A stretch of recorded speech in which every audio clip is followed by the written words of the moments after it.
entry. So these are the things that you should remember while you are preparing the layout for the poultry house. Next is design and construction.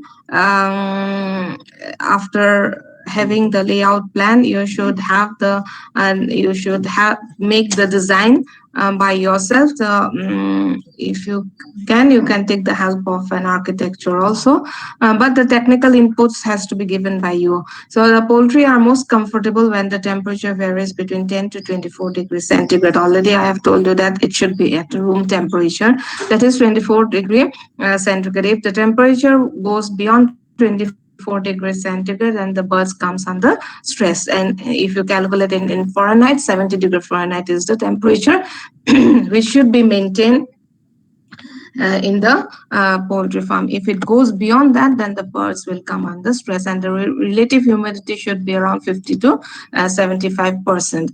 Now, why this huge range is there, that is 50 to 75%? If the climatic condition is very hot, and then you are to maintain the temperature at 50 to 55%. And if the temperature is cold, then you have to maintain it. You can go up to 75%. Okay, but 75% will be too high in an area where the temperature is more than 24 degrees centigrade. Okay, so the relative humidity will vary from what is the temperature inside the shed. The foundation should be strong enough to support the weight of the structure, and it should be rodent free.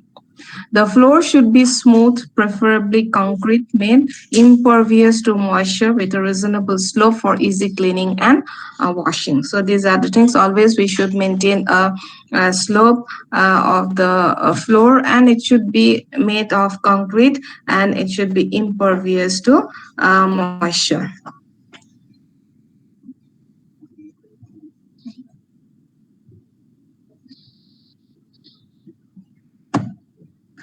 Next is the walls should be smooth. The walls should be smooth, finished, and waterproof for easy cleaning and disinfection. And the door should be large enough to allow free to and fro flow of materials into the house. It should be minimum 4 feet into 7 feet size. Okay, so that should be the size of the door.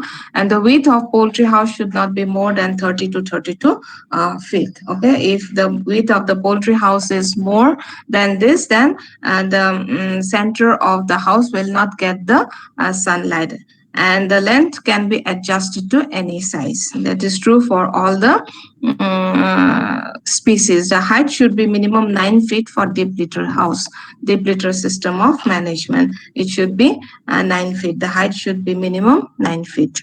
Okay, so these are the characteristics which you should always remember, or the points that you should always remember. And the roof should be waterproof with proper slope.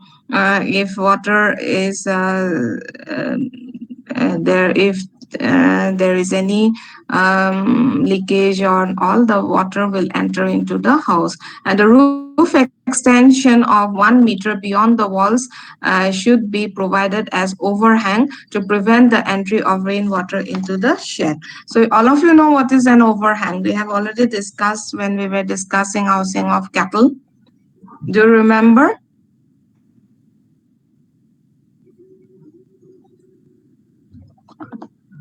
Are you hearing or not? Yes, ma'am. Overhang, do you remember overhang?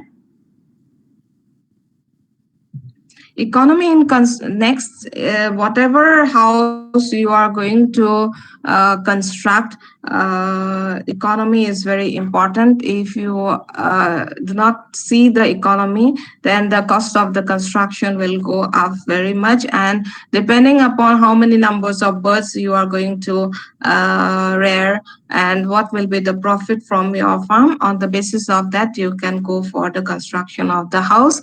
And you can always you should always have a provision for extension of the houses. And if you go for any locally available materials, then the cost of construction will always be less. Okay, if you go for the locally available materials.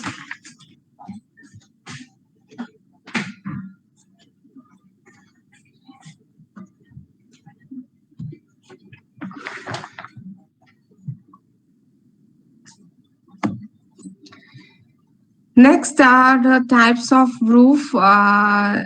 These are the same type of roofs that can also be used in case of poultry. Have you remembered discussing about these roofs? Yes, ma'am. Yes, ma'am. Okay. Then these are the types of roofs. I'll not discuss again. Next, coming to the types of poultry structures that you may have in a poultry farm. One is there are two main part of the poultry. One is the hatchery and another one is the poultry farm facilities. Okay, one is the hatchery and another one is the rearing of birds. So we will, in this class, we will try to discuss about the poultry farm facilities because hatchery will be in the next unit. Okay. Then coming to the poultry farm facilities, what are the houses we will need? We will need a brooder house. We will need a broiler house if we are keeping broilers. We will need a grower house if we are keeping the layers, and the laying hen house and we will need. So these are the main poultry farm facilities that we will require in a poultry farm. Okay, if we are not rearing the broilers, then we don't need the broiler house, and if we are not rearing the layers, then we will need only the brooder house and the broiler house. We will not go for the layers. Okay, usually what we are having is that in the commercial farms, usually people they go for only either the layer house or the brooder or the broiler house.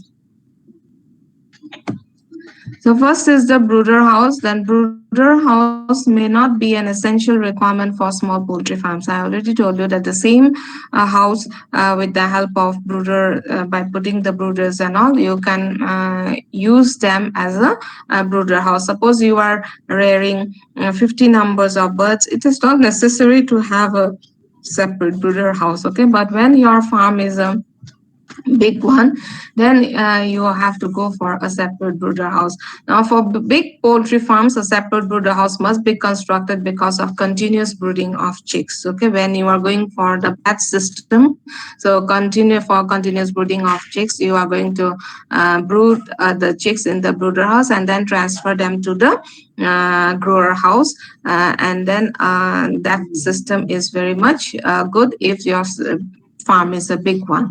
Now, two type of heating systems are employed in the brooder. One is the cold room heating system and hot room brooding system. Okay, so two brooding systems are employed. It is the cold room and hot room brooding. Now, when we say that cold room and hot room brooding, cold room doesn't mean that you are going to keep the room cold.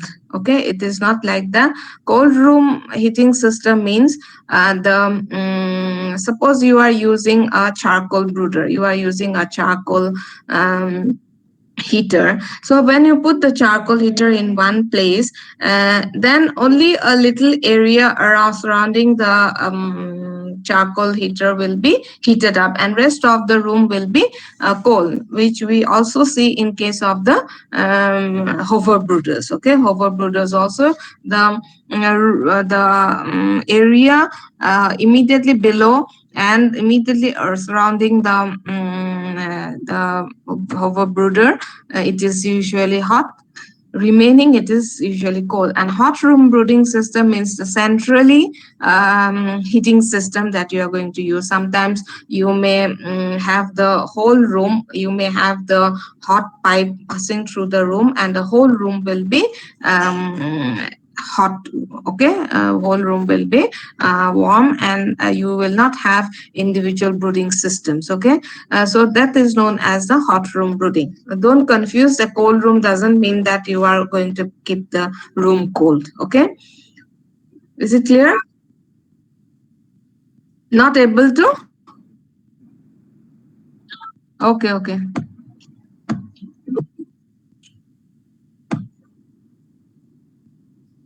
Only one student.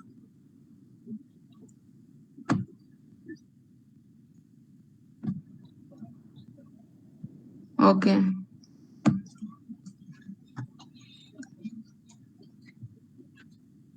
So is it clear? Cold room, hot room.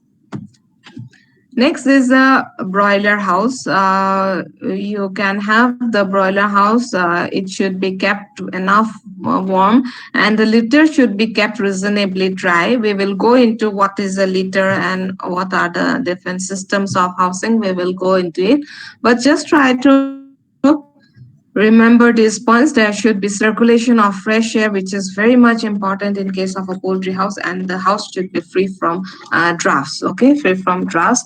And raising broilers in a tunnel ventilated houses is becoming more and more popular. So there are different systems of housing of the broilers. And nowadays in the Western countries, in the advanced countries, even in India, we may find that tunnel ventilated houses.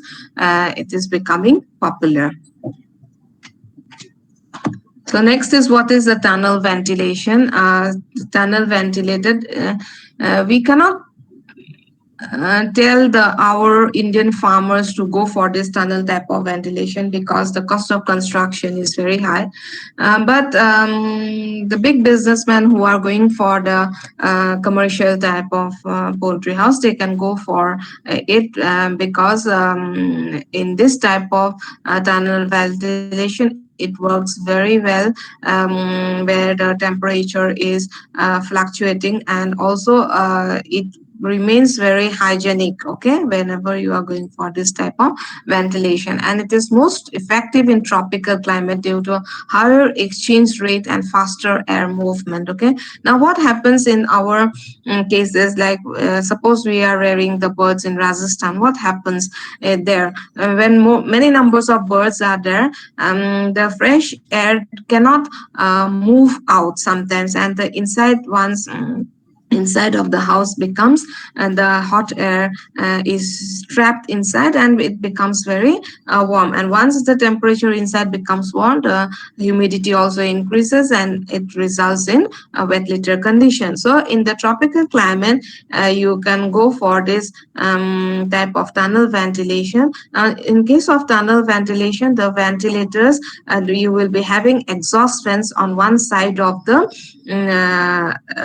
poultry house. On one side you will have many exhaust fans, and fresh air will be entered into the and there will be a tunnel. Okay, there will be a open vent will be there, and fresh air, when it enters due to due to this exhaust fans, the air will be moved outside. Okay, the thing is that all this will be interconnected. And this is it is, you are not going to see all these things inside the shed. Okay, this tunnel, it will be above the roof of the above the roof of the shed. Okay, but there will be a tunnel, because what usually happens is that the air which is usually hot, okay, which is usually hot, they will usually try to rise up, and it will be suctioned out with the help of an exhaust fan. So this type is usually you will see in the advanced countries. Okay. Then regarding this, next is the growing pullet house. Now, what is a pullet? Pullet means the female birds after they are their brooding is over, like from 6 to 8 weeks onwards, they are known as pullet, unless and until they are going to lay the eggs. So those birds which haven't laid eggs, which haven't reached sexual maturity, the female ones, not the male ones, the female ones, they are known as a pullet. So pullets are usually shifted at 6 to 8 weeks of age from the brooder house to the grower house, where they are kept up to 16 to 8 weeks, and then they are shifted to a layer house. Now this is done in case you are going to have different types of sheds. I already told you that 1:1:3, okay, or sometimes 1:2:5. So that ratio we usually follow whenever we are having different sheds for different purposes. But if we are going for the same house, if we are going to keep the birds from day old till they are going to 72 weeks of age, then this is not required. But usually it is always better to go for the different shades at different phases of period. So we usually have three phases in case of layers. One is the chick, next is the grower, and next is the layer. Okay, these are the three phases that we usually have in case of in case of layer. So this is a growing pullet house that you can have.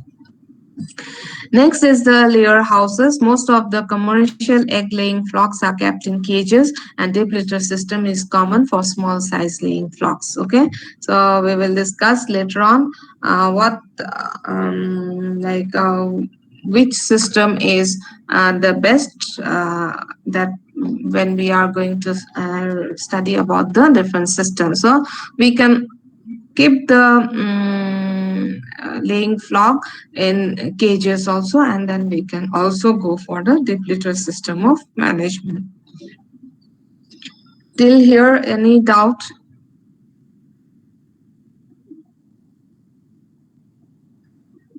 No, ma'am. No doubts?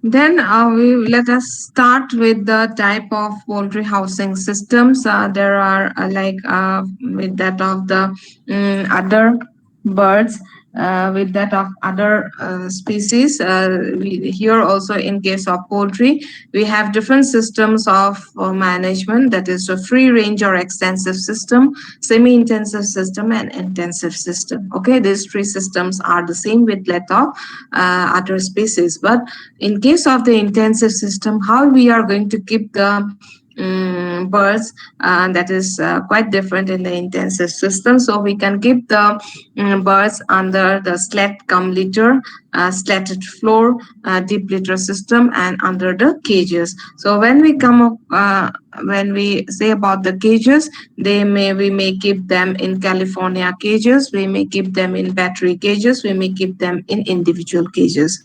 Okay, so these are the different ways how we are going to house them. So what type you want to follow, you can follow it depending upon the type of bird that you are going to rear and the number of birds that you are going to have. So if you are going to go for commercial broilers, definitely you will not go for semi-intensive and free-range extensive system. If you're going for dual-purpose breeds like backyard poultry, then definitely you will go for free-range or semi-intensive system instead of intensive system. So what type of birds that you are going to keep and how many numbers of birds you are going to keep, on the basis of that you are going to determine among these what are the types that you will follow. Okay, so all of you know what is extensive or free range system. This system permits the birds to roam freely over a large area where they can find their own food for scavenging. Only a small movable shelter may be provided for protection of birds from rains, etc. And you should provide 34 to 41 meters square for 100 birds. Bird need protection from natural enemies and parasitic infestation, and this system is most suited for organic poultry production.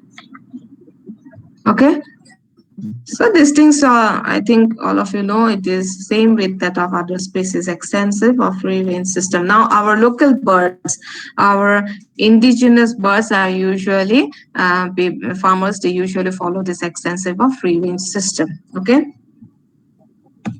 now the advantages: birds are able to express their natural behaviors. It is very true, okay? Because once they are under the range system, they can express their natural behaviors. Birds remain free and comfortable. Birds are exposed to natural sunlight. Bone development of the birds is relatively better. Birds remain stronger and hardier because they are always they have access to the outside environment, and so they are more resistant to diseases. Labor requirement is very less because in the morning the birds will go out, they will have their feeds, and then they will come back in the evening. Investment on equipments is very less, and no need for the feeders and waterers. Once they come back, they will have feed and water wherever they go, and good system for organic poultry production. So this is a good system where you can go for where you can claim that your whatever production is there, it is organic, because you are not going to give them any vitamins, you are not going to vaccinate the birds, and so whatever they are going to have, they will have from the organic. But provided whatever grains and all they are having, it should be completely organic. Okay. Next disadvantage is that large land area is required per bird, which is generally not available nowadays. Egg production is lower, of course, since the local birds you are going to do it. Eggs may not get soiled in bad weather. Birds, they lose more energy in activities, so they are lean and thin. And risks of egg theft and damage by snakes and predators are always there. So attack by predators will always be there whenever the birds are under the free range system of management. So this is a photograph of the free range system of management. Okay.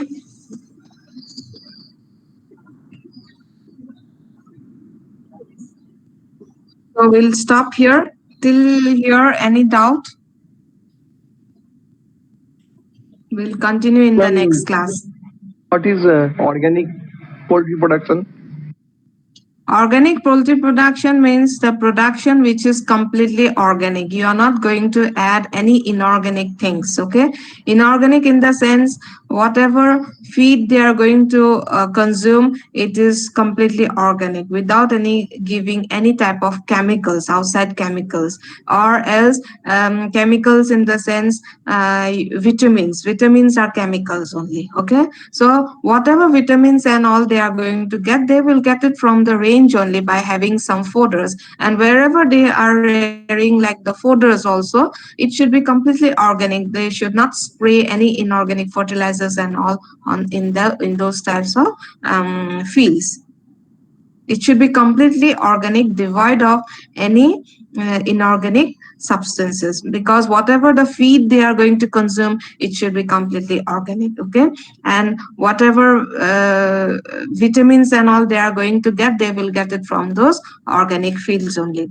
From outside, you are not going to give them anything like concentrates. You cannot give them concentrates, because unless and until you know that the concentrates that you are going to get is completely organic, you cannot give them. Okay. So in the extensive system of management, they usually go around in search of their own food, and especially in the field condition and all under the villages, people don't use too much of inorganic things. Okay. But nowadays it is becoming a problem of getting the inorganic things. You are not going to vaccinate the birds. No vaccination is done. No vitamin mixture is given.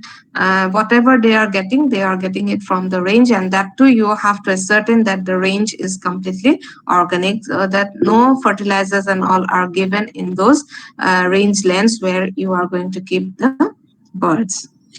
Okay. So we have a topic on the organic poultry production. Might be after your second term, second assessment, we will go for it. We have a topic where we will discuss in details regarding the organic poultry production. But for the time being, you just remember that anything that the birds that they are going to consume, okay, that is completely organic, without giving any inorganic inputs. Okay. Any other queries? Yes, ma'am. So we'll stop here today. Thank you. Okay. Welcome. Thank you, Thank you, ma'am. ma'am. Thank you, ma'am. Okay. Thank you, ma'am.